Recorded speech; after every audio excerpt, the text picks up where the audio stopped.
I don't know about you, but I have a hard time keeping up with my keys.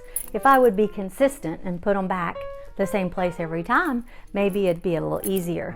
Well, sometimes when you can't find the keys, it helps to ask someone else. My husband sometimes can help me locate them. When you're coming out of a yucky time, such as the past 2 years, sometimes it's hard to find or stay in a positive perspective. Today we're going to talk about the keys. We're going to look at 4 keys to keeping or developing a positive perspective.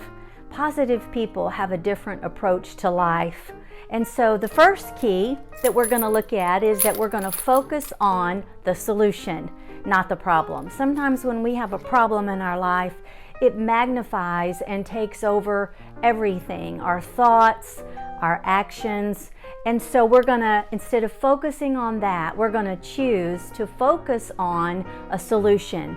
What is something we can do in the interim, when the circumstances aren't changing? What can I do to bring more positivity into my life, even though my situation is the same? So the first key is you focus on a solution and not the problem. The second key that we're going to look at is to change your perspective.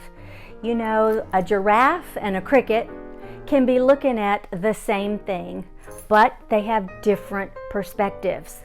The cricket can only see on ground level, and that's his perspective. The giraffe is up much higher.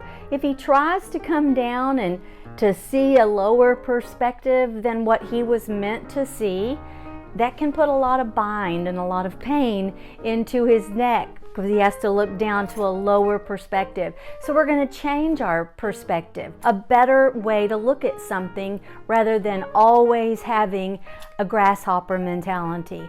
A grasshopper mentality is very limiting. The third key is we're going to surround ourselves with positivity, and mainly positive people.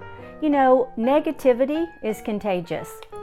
I don't know if you've ever been around someone who's critical and griping and negative, and before you know it, you're doing it. It's just gotten all over you and you've jumped on that bandwagon as well. So the third key is to find positive people in your life. You know, eagles surround themselves with eagles. You don't see an eagle hanging out with a bunch of chickens and turkeys. So surround yourself with positive people.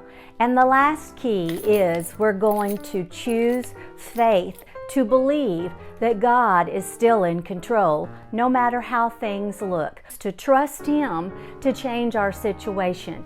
And sometimes it gets harder the more time goes by and nothing changes. But we either trust God or we don't. Believe that God has got us protected, we're going to stay connected, and He's going to direct our steps. And those are the 4 keys of how to develop a positive perspective. Be blessed.